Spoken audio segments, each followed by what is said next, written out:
नोरमा group, जो सोचता है वो करता है। आपके अपने सपनों का आशियाना। नमस्कार, बहुत बहुत स्वागत करते हैं आपका। भारत लाइव देख रहे हैं और जैसा कि हम लगातार आपको बता रहे हैं कि इस देश की राजनीति में कई परिवर्तन हो रहे हैं और उन परिवर्तनों में सबसे बड़ी बात यह है कि भारतीय जनता पार्टी आने वाले आगामी 2029 के चुनाव और उससे पहले कई राज्यों में होने वाले चुनाव की तैयारियां शुरू कर चुकी है। बिखरे हुए विपक्ष के साथ भारतीय जनता पार्टी का ये जो यात्रा है, जो तैयारियाँ हैं, वो काफ़ी मजबूत दिखाई दे रही हैं। भारतीय जनता पार्टी ने मानसून सत्र से पहले जाल बिछा दिया है। ये जाल किस लिए है, क्यों है, हम आपको बताते हैं। लेकिन सबसे पहले आपको बता दें कि इसके लिए पूरी तरह से फील्डिंग टाइट कर दी गई है और जैसे ही पश्चिम बंगाल का चुनाव समाप्त हुआ, भारतीय जनता पार्टी ने वहाँ अपनी सरकार बनाई। उसके बाद से भारतीय जनता पार्टी लगातार तैयारियां कर रही हैं अब आगे की रणनीति पर। 2026 को लेकर के भारतीय जनता पार्टी के नेतृत्व वाले राष्ट्रीय जनतांत्रिक गठबंधन अपनी राजनीति और विधायी फील्डिंग बेहद मजबूत कर रही है।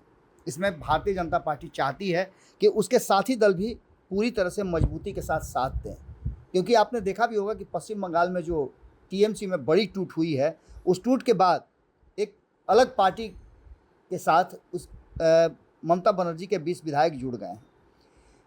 आपको बता दें कि इसके साथ साथ आने वाले 2029 के चुनाव से पहले भारतीय जनता पार्टी को कई ऐसी तैयारियां करनी हैं जिससे कि वो बेहतर विकल्प के सामने रख सके और इसके साथ साथ जो पिछले कई बार कहा जा रहा है कि उसे झटका लगा संविधान संशोधन में, उससे वो आगे निकल जाए। यानी सीधी तौर पे जो वर्तमान परिस्थिति है, और आपने देखा भी होगा कि संविधान संशोधन का 131वां संशोधन विधेयक जब पास रखा गया था तो 2/3 बहुमत नहीं मिले थे और 54 वोटों से ये गिर गया था। उसके बाद से भारतीय जनता पार्टी अपनी तैयारियों में लग गई थी और उस तैयारी में कहीं ना कहीं पहली जो घटना घटी वो 20 विधायक जो हैं, माफ़ कीजिएगा, 20 सांसद जो हैं अलग गुट बना करके और भारतीय जनता पार्टी का समर्थन कर दिए। वहीं बता देते हैं कि उद्धव ठाकरे के शिवसेना जो है उसमें भी 6 विधायक सांसदों का कहा जा रहा है कि वो भी इनकॉम्युनिकेडो हैं और वो भी कहीं ना कहीं अब विद्रोह की स्थिति में हैं। इसके साथ साथ आपको बता दें कि हालिया राजनीतिक घटनाक्रम में अगर देखा जाए तो कांग्रेस और डीएमके के रिश्तों में कड़वाहट आई है। इसका सीधा फायदा भाजपा को फ्लोर में मिल सकता है। इतना ही नहीं, आप देख रहे होंगे कि लगातार विपक्ष जिस तरह से कहीं ना कहीं बिखराव की तरफ जा रहा है और एक दूसरे से सामंजस्य नहीं है, उसका फायदा निश्चित रूप से भारतीय जनता पार्टी और एनडीए गठबंधन को मिलना है। जिस तरह की वर्तमान परिस्थिति है उसमें भारतीय जनता पार्टी को कई बिल पास कराने हैं, जिसमें परिसीमन विधेयक है जिसको पाल कराना है।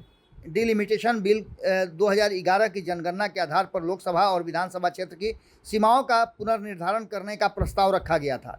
इसके तहत लोकसभा की सीटों के अनुसार 543 से बढ़ाकर इसे 850 या 816 तक करने की बात थी। मैंने पहले भी आपको बताया था कि 800 से 850 के बीच में सीटें हो सकती हैं।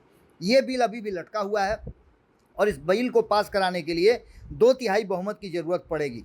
इसके साथ साथ आपको बता दें कि महिला आरक्षण बिल 2029 लोकसभा चुनाव से ही महिलाओं के लिए 33% आरक्षण को प्रभावी ढंग से लागू किया जाना है। इसे सीधे परिसीमन से जोड़कर देखा जा रहा है। वहीं बता दें आपको कि जम्मू कश्मीर, दिल्ली और अन्य केंद्र शासित प्रदेशों में विधानसभा सीटों के पुनर्गठन और महिला आरक्षण को लागू करने जैसे अहम मुद्दे भी जुड़े हुए हैं, जिसको मानसून सत्र में भारतीय जनता पार्टी और केंद्र की सरकार चाहेगी कि उसको पेश करें। इस पूरी कहानी में आपने देखा होगा कि राहुल गांधी और समूचा विपक्ष परिसीमन को 2011 की पुरानी जनगणना के आधार पर कराने का कड़ा विरोध कर रहा था। अब आपको ये भी मालूम हो गया होगा कि जनगणना भी स्टार्ट हो गया है।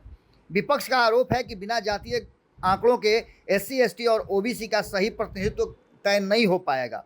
इसके साथ साथ आपको बता दें कि महिला आरक्षण बिल में कांग्रेस नेता शशि थरूर ने कहीं ना कहीं अंतिम समय में भारतीय जनता पार्टी और केंद्र की सरकार को घेर लिया था। उन्होंने कहा था कि इसे जोड़कर परिसीमन से नहीं देखना चाहिए और इसलिए इस बिल पर भी कहीं ना कहीं भारतीय जनता पार्टी कमजोर पड़ी थी। सदन के भीतर विपक्ष संख्या बल के मामले में बैकफुट पर तो है, लेकिन 2/3 बहुमत यानी 362 543 सीटों वाले विधानसभा में 362 समर्थन बहुत ज़रूरी है। इस समर्थन को जुटाने के लिए भारतीय जनता पार्टी कहीं ना कहीं अपनी तैयारी शुरू कर चुकी है। 12 वर्षों के कार्यकाल में पहली बार अप्रैल 2026 में कोई बिल हारी थी भारतीय जनता पार्टी और केंद्र की सरकार। इसके कारण अब जो नई परिस्थिति बनी है उसमें कहीं ना कहीं नरेंद्र मोदी चाहते हैं कि वो 2/3 बहुमत के पास पहुंच जाए और भारतीय जनता पार्टी इसकी तैयारियां भी शुरू कर चुकी है। आगामी मानसून सत्र में संभावना व्यक्त की जा रही है कि भाजपा के लिए जो अधूरी कसर थी उसे पूरा करने का ये अवसर प्राप्त हो रहा है, क्योंकि अब 20 सांसदों का उसे समर्थन प्राप्त हुआ है और जातीय जनगणना के साथ भारतीय जनता पार्टी विपक्षी खेमे में सेंधमारी की तैयारी शुरू कर चुकी है। यानी पूरी तरह से फील्डिंग टाइट कर दिया गया है और जो परिस्थिति बनी है पश्चिम बंगाल जीतने और पश्चिम बंगाल में बड़ी टूट होने के बाद अब कहा तो ये भी जा रहा है कि अन्य राज्यों में भी इस तरह की प्रक्रिया शुरू हो चुकी है। सीधे तौर पे अगर देखा जाए तो जातिगत जनगणना दक्षिण राज्यों के प्रतिनिधित्व का नुकसान की बात भी की जा रही है। इसमें दल बदल के मुद्दों पर भी जो कहा जा रहा है कि विपक्ष वॉकआउट कर सकता है। जो वर्तमान परिस्थिति बनी है उसमें एनडीए गठबंधन के सामने कहीं ना कहीं गणित बैठाने का काम जो शुरू हो गया है उसके शुरुआती दौर में चुनावी नक्शे को बदलने के लिए और कई तरह के संशोधन करने के लिए तैयारियां शुरू हो चुकी हैं।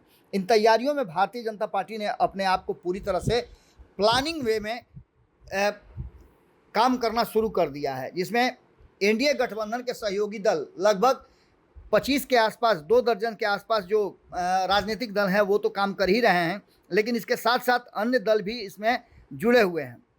सबसे बड़ी बात होगी कि जो वर्तमान परिस्थिति बनी है उसमें अगर भारतीय जनता पार्टी 2/3 बहुमत यानी 362 के आसपास 360 से ज़्यादा सांसदों का अगर बहुमत प्राप्त कर लेती है तो उसे बिल पास कराने में कोई दिक्कत नहीं होगी।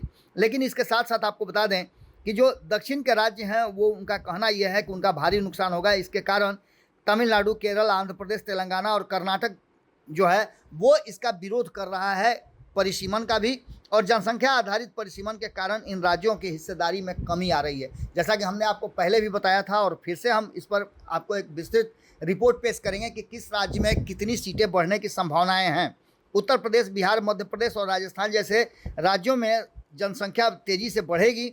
हमने आपको बताया भी था कि जिस तरह से प्लानिंग चल रही है, भारतीय जनता पार्टी ने अपने कई दिग्गजों को चुनावी मैदान से इस बार विधानसभा के चुनाव से दूर रखा था, क्योंकि उसकी प्लानिंग है कि 2029 के लिए वो मजबूत तैयारी कर जो सीटें बढ़ेंगी उसमें जीत हासिल करें और भारतीय जनता पार्टी केंद्र की सत्ता में और मजबूती से आए और राज्यों में भी उसका मजबूत उपस्थिति हो। दक्षिण भारत के क्षेत्रीय दलों में जैसे डीएमके है, वाईएसआरसीपी है, बीआरएस है, इसको डर है कि भविष्य में केंद्र सरकार बनाने में दक्षिण भारत की राजनीतिक भूमिका बेहद कम हो जाएगी और ऐसे में भारतीय जनता पार्टी को सत्ता से बेदखल करना कहीं ना कहीं मुश्किल नज़र आएगा। इस भूमिका के साथ साथ और इन बातों के साथ साथ अब जो है इसका विरोध किया जा रहा है, लेकिन भारतीय जनता पार्टी अपनी तैयारी मजबूत कर चुकी है।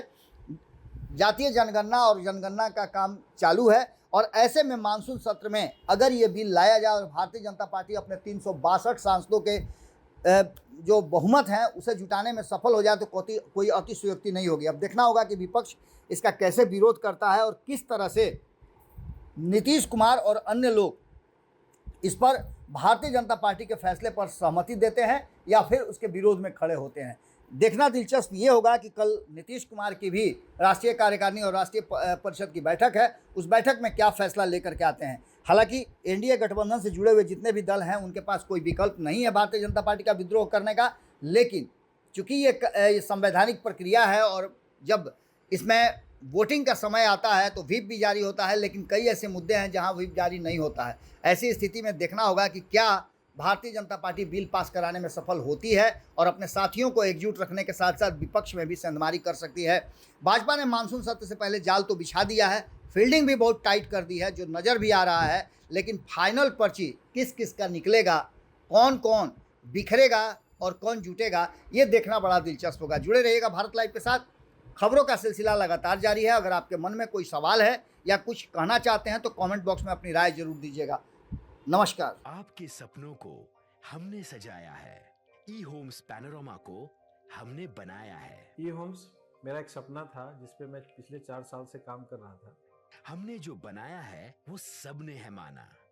ई होम्स पैनोरामा में हो आपका भी आशियाना। और फाइनली हमने 2021 में इस प्रोजेक्ट को लॉन्च किया। बहुत लोग अप्रिशिएट कर रहे हैं कि पूर्णिया जैसे शहर में, बिहार के, एक तो बिहार की बात करें उसमें भी पूर्णिया जैसे छोटे जगह में इस तरह का लाइफस्टाइल देना, ये सुन के हम लोगों को बहुत अच्छा लगता है। ई होम्स में हमने कुछ और भी किया है, जैसे हम जिस जगह में रह रहे हैं हमारे फैमिली सिक्योर हो, उनको सिक्योरिटी का ध्यान में रखा है। आपकी सुविधा और सुरक्षा आपके लिए खास है, ये आपका विश्वास है। इसमें आर्टिफिशियल इंटेलिजेंस का 7 लेयर सिक्योरिटी का हमने इस्तेमाल किया है। लस ग्रीन कैंपस को बनाया है। यदि हमारा बाउंड्री वाल है तो वो वर्टिकल गार्डन है। ये जितनी भी फैसिलिटी होता है एक इंटरनेशनल टाउनशिप में, ई होम्स है, ये हम लोग विश्वास नहीं कर पा रहे हैं। जो भी हमारे मित्र दोस्त या जो भी हमारे बाहर के बाहर आते हैं तो हम लोगों को बहुत अच्छा सुनने को मिलता है और बहुत अच्छा क्रेडिट मिल रहा है। वो सारा हमने सिर्फ एक बिल्डिंग नहीं बनाया, हमें एक बहुत अच्छा लाइफस्टाइल दिया ई होम्स में, और मेरा एक सपना था जिसको मैं आज फुलफिल होते हुए देख रहा हूँ। ये आपका आवास है। ई होम्स पैनोरामा में अब आपका निवास है। E Homes Panorama, luxurious lifestyle redefined. Panorama group, जो सोचता है वो करता है। अगर ये वीडियो पसंद आई और वह बिहार के राजनीति और बिहारियत से सरोकार रखेनी तो सब्सक्राइब बटन दबा के चैनल के सब्सक्राइब कर ली। ओजे एगो घंटी बा, ओकरा बटन दबा देला से कुल सटीक और मारक खबर रुआ मुफ्त में मिल जाई। अगर रुआ पत्रकारिता के हमनी के नया प्रयोग में सहयोग कर चाहतानी तो ज्वाइन बटन दबा दी। पेटीएम नंबर नोट कर ली 9386816700।